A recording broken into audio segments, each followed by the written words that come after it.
The girl stood at his gate holding an envelope like it was made of gold. Marcus Cole hadn't smiled in 15 years, but something about the way she tilted her head made his chest tighten in a way he'd forgotten was possible.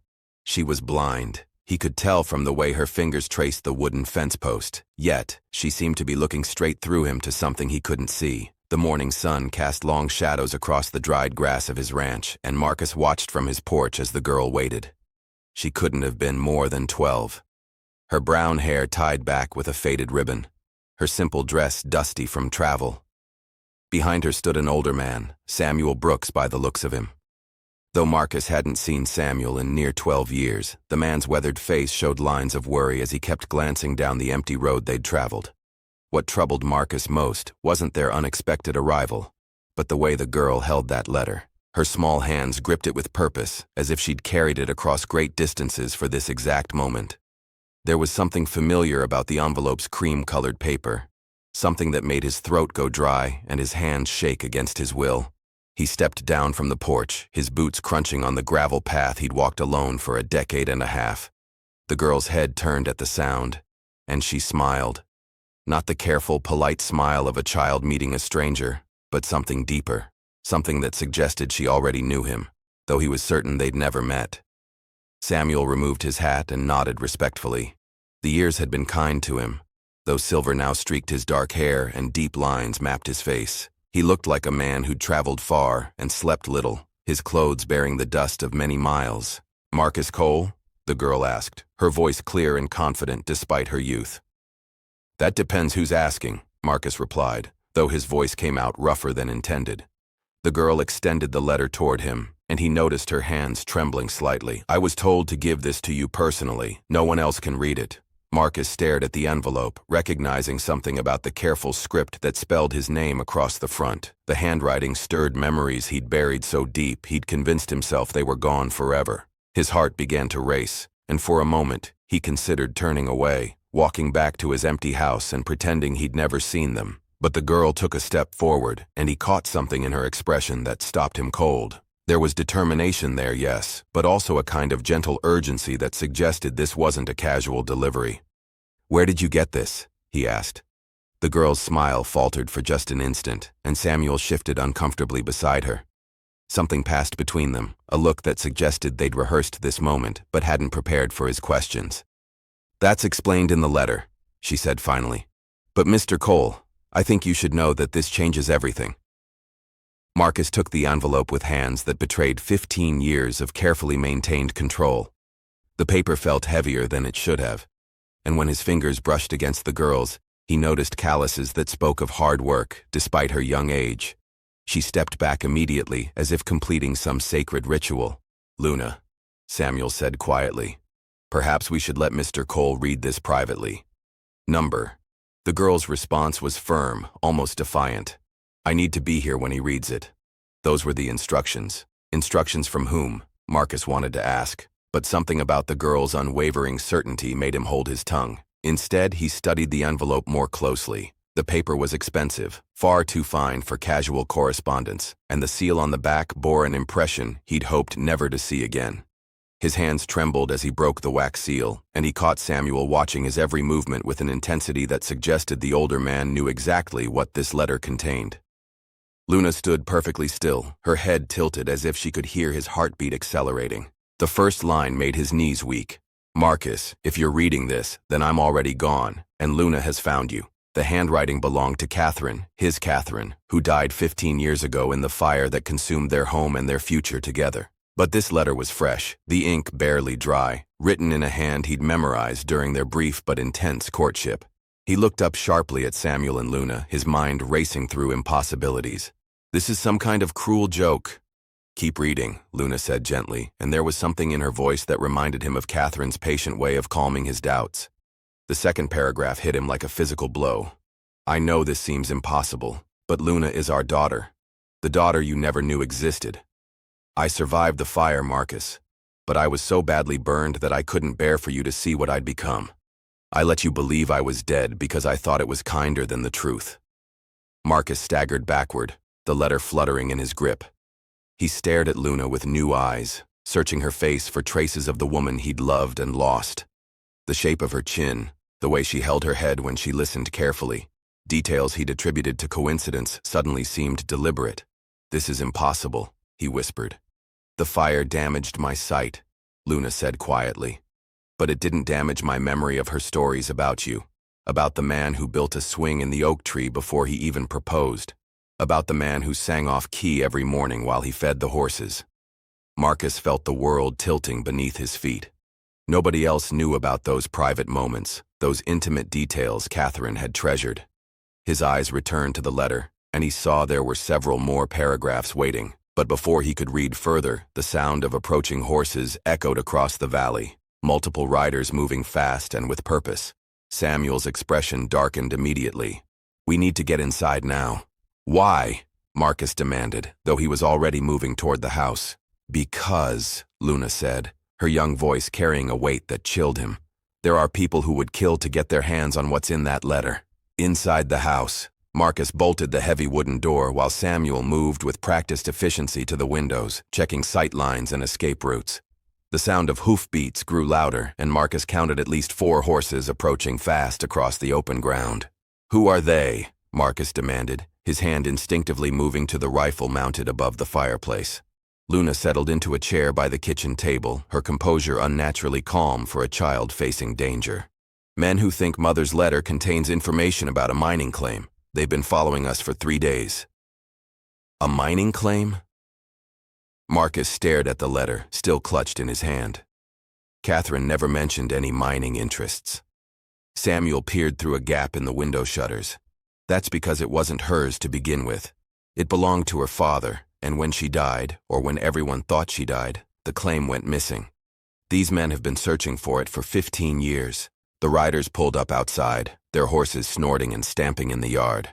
Marcus could see them through the window, 4 hard-looking men with the weathered faces of those who lived by violence. Their leader, a tall man with a graying beard, dismounted and approached the house with the confidence of someone accustomed to getting what he wanted. "Cole," the man called out. "We know you have visitors. Send out the girl and the old man, and nobody gets hurt." Marcus felt his protective instincts surge in a way they hadn't for decades.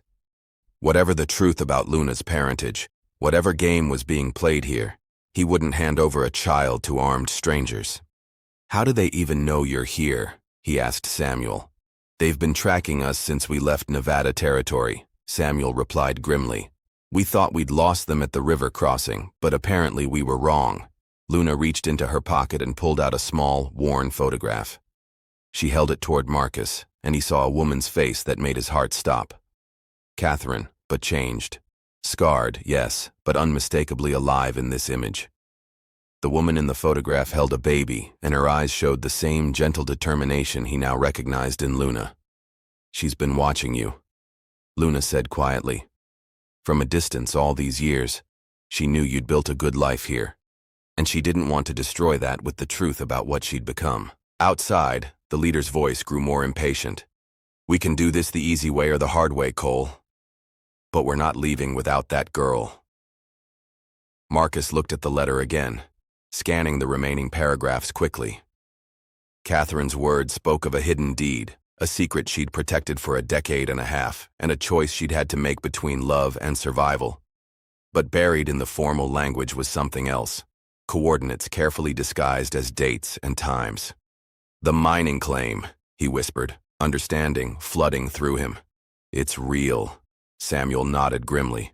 "And it's worth enough to kill for."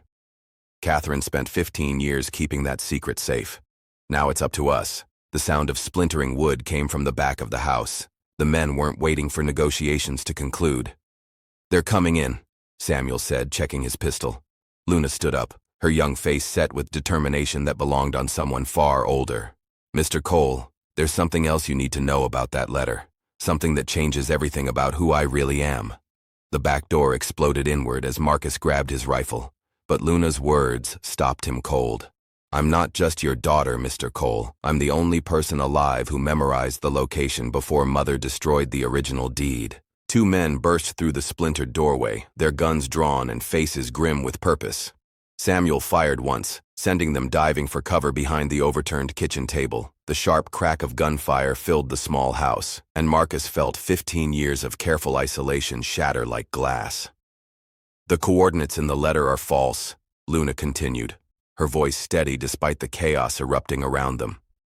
Mother taught me the real location in a song disguised as a lullaby, she said. If anything happened to her, I should find you and tell you the truth. Another shot splintered the wooden beam beside Marcus's head. He returned fire, buying them precious seconds while his mind raced through the implications. Catherine had planned this moment, had prepared for the possibility that dangerous men might come hunting for the claim. She'd turned her own daughter into a living map, the only key to a fortune hidden somewhere in the wilderness. "How much is it worth?" he shouted over the gunfire. "Enough to buy half the territory," Samuel replied, reloading with practiced speed. "Silver vein that runs deeper than anyone imagined. Catherine's father found it right before he died, but he was killed before he could file the proper claims." The sound of breaking glass came from the front of the house. More men were coming through the windows, coordinating their attack to trap them inside. Marcus realized with growing dread that these weren't simple claim jumpers. They moved with military precision, suggesting this was a planned operation involving serious money and serious people. Luna moved to his side, her hand finding his arm with unerring accuracy despite her blindness. "There's a root cellar behind the stove," she whispered. Mother described this house in detail. She said, "You'd built a hiding place after the fire, somewhere you could feel safe." Marcus stared at her in amazement. How could Catherine have known about the cellar he dug in the months following her supposed death? How could she have known about the nightmares that drove him to create a sanctuary beneath his own home? "She's been watching you," Luna said, reading his confusion. "All these years, she's been close enough to know your habits, your fears, your need for escape routes. She said you'd understand why she stayed away when you learned the truth about what the fire did to her." More gunfire erupted from the front room. Samuel cursed as a bullet grazed his shoulder, and Marcus knew they had minutes before being overwhelmed. But as he looked at Luna's determined face, he saw something that made his blood run cold. The girl was smiling, and it wasn't the expression of someone terrified for her life. It was the look of someone who'd been preparing for this moment her entire existence. "Luna," he said slowly, "what aren't you telling me?" Her smile widened, and for the first time since her arrival, she looked truly dangerous. "I didn't come here just to give you a letter, Mr. Cole. I came here to collect what's ours." Before Marcus could process Luna's words, she moved with startling precision for a blind child. Her hands found the hidden lever behind the stove that he'd never shown another living soul, and the floor panel swung open to reveal the cellar entrance. Samuel stared in disbelief as Luna gestured for them to follow her down. "How did you know exactly where that was?" Marcus demanded as they descended into the narrow space below. "Because Mother didn't just watch you build it," Luna replied, pulling the panel closed above them. "She helped you plan it. Every night in her letters that she never sent, she wrote about your struggles with sleep, your need for safety. She knew you better than you knew yourself." The cellar was cramped, but well-stocked with supplies Marcus had hoped never to need. Above them, heavy boots thundered across the wooden floor as the men searched the house. Luna settled against the wall with the calm confidence of someone who'd expected this exact scenario. "Samuel isn't my guardian," she continued, her voice barely above a whisper. "He's Mother's business partner. They've been working together for 12 years, building up enough resources and connections to reclaim what was stolen from our family." Marcus felt his world shifting again, like standing on ice that kept cracking beneath his feet. What was stolen? The mining claim was just the beginning, Luna explained. Mother's father discovered something much more valuable than silver. He found evidence that several prominent territory officials had been selling land grants illegally, keeping the money while leaving legitimate settlers with worthless papers.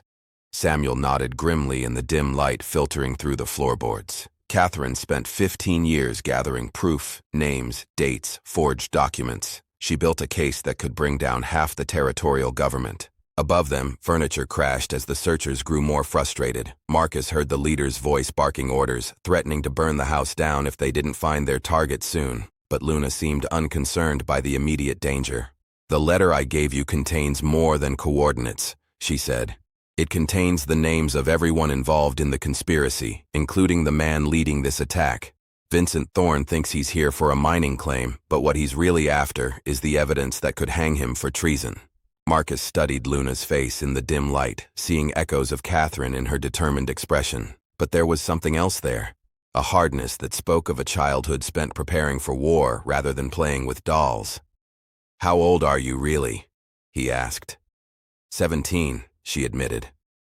The blindness makes people assume I'm younger, and it's useful to be underestimated. Mother taught me that survival sometimes requires deception. The floorboards above them groaned as someone walked directly over their hiding spot. Marcus held his breath, but Luna remained perfectly calm.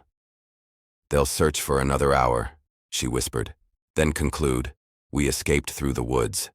But while they're hunting shadows, we'll be planning how to take back everything they stole from us." Samuel checked his pocket watch in the darkness. Catherine's journal mentioned a backup plan, something about a meeting place if everything went wrong. Luna smiled, and in that expression, Marcus finally saw the woman she would become. "She's waiting for us at the old mine shaft. The real one, not the decoy location in the letter. It's time you met your wife, Mr. Cole. The woman who never stopped loving you, even when she couldn't bear to let you see what she'd become."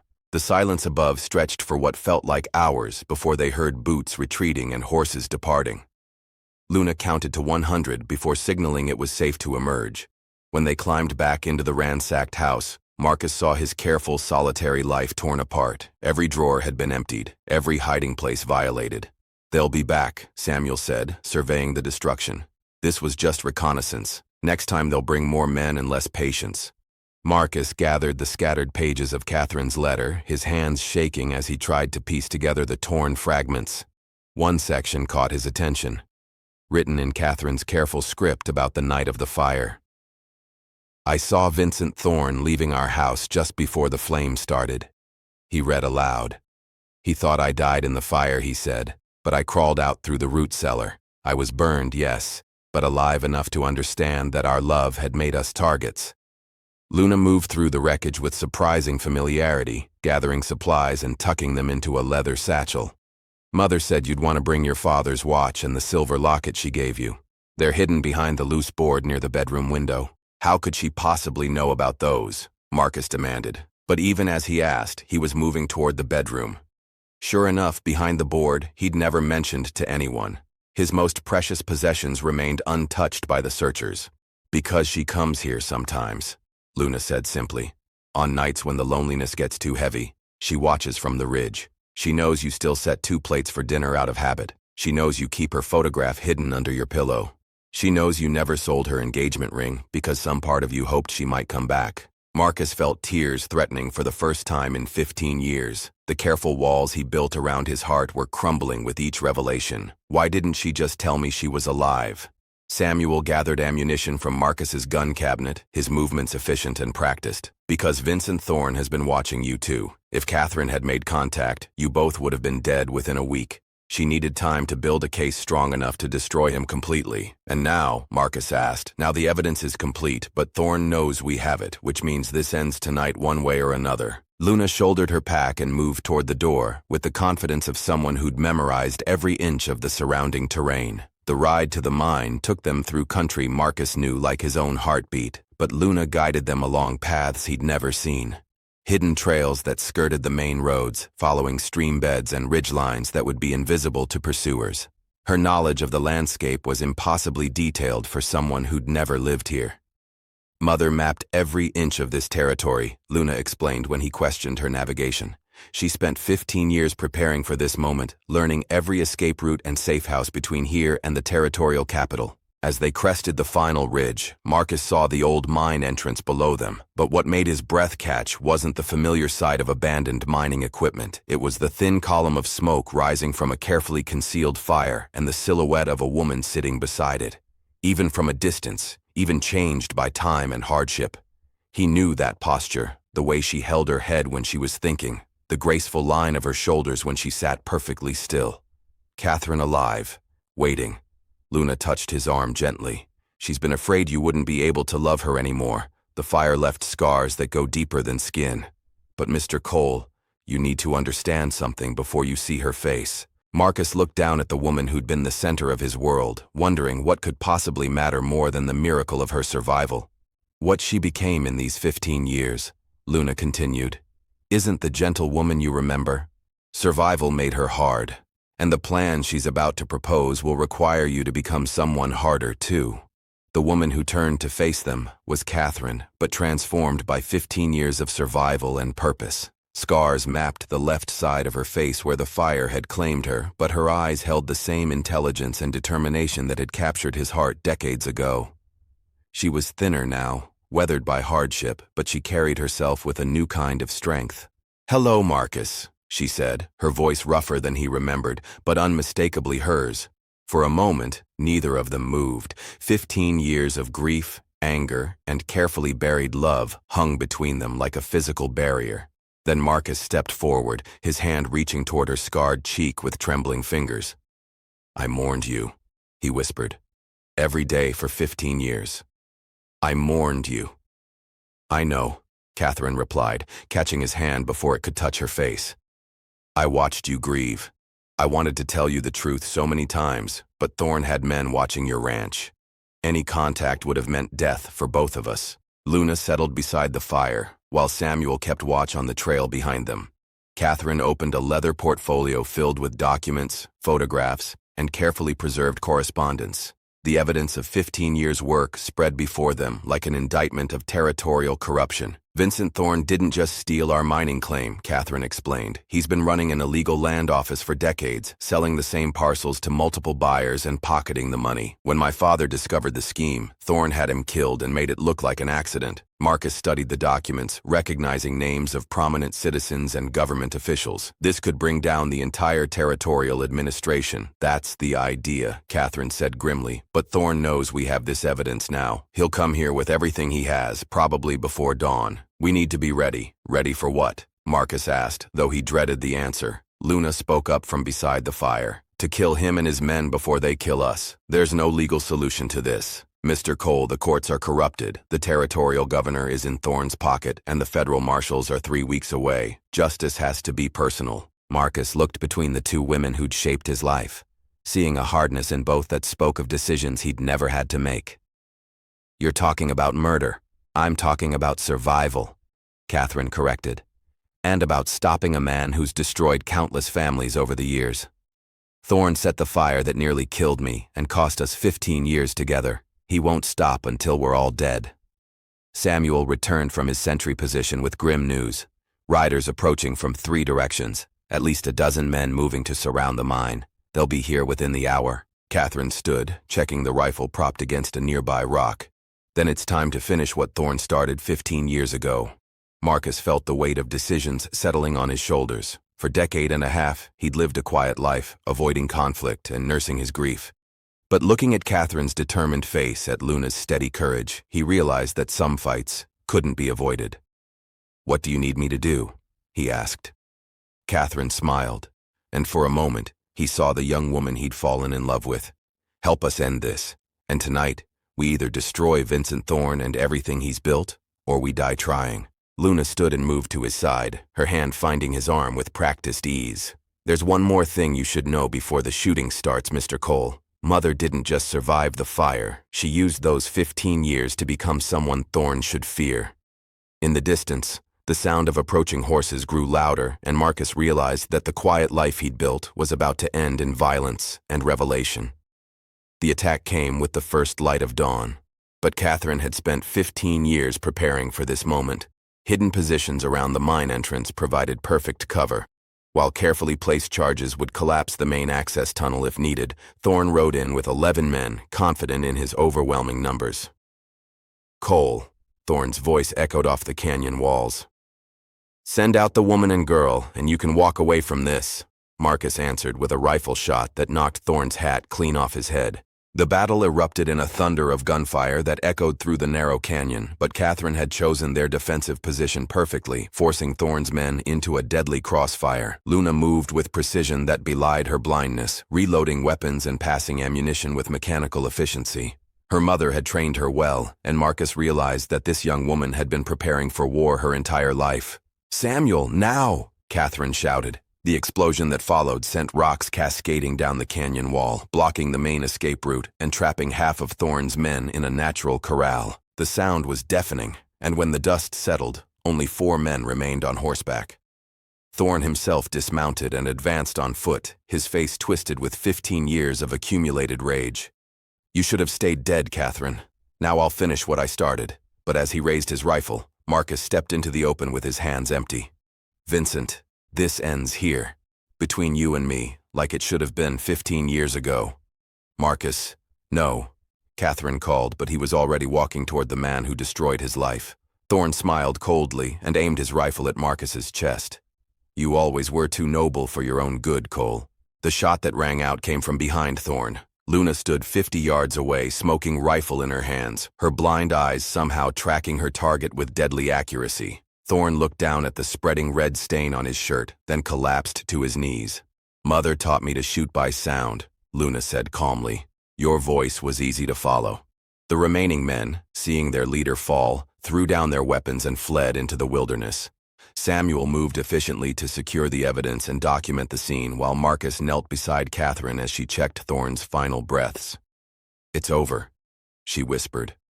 And 15 years of tension finally left her shoulders. 3 months later, territorial authorities arrested dozens of officials based on Catherine's evidence. The mining claim was legally restored to the Cole family along with substantial compensation for decades of theft. Luna used her share to establish a school for blind children. While Samuel returned to Nevada, a wealthy man, Marcus and Catherine rebuilt their house on the original foundation, incorporating the root cellar that had saved their lives.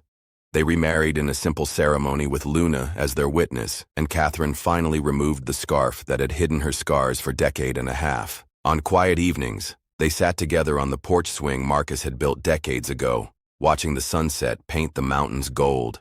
Catherine's scars had become just another part of the woman he loved, and the 15 years of separation seemed like a bad dream compared to the reality of their reunion. Luna visited often, bringing news of her school and stories of the children she was teaching to navigate the world without sight. She'd grown into a formidable woman, but she still called him father and Catherine mother with genuine affection. The mine produced enough silver to secure their future, but more importantly, it had brought them back together. Justice had finally been served, and the Cole family was complete at last. If you enjoyed this story, click the video on your screen now to watch another unforgettable Western tale where destiny and courage collide in ways you never expected. Don't forget to subscribe and consider a super chat to help us keep bringing you more stories like these. Your support means everything to us.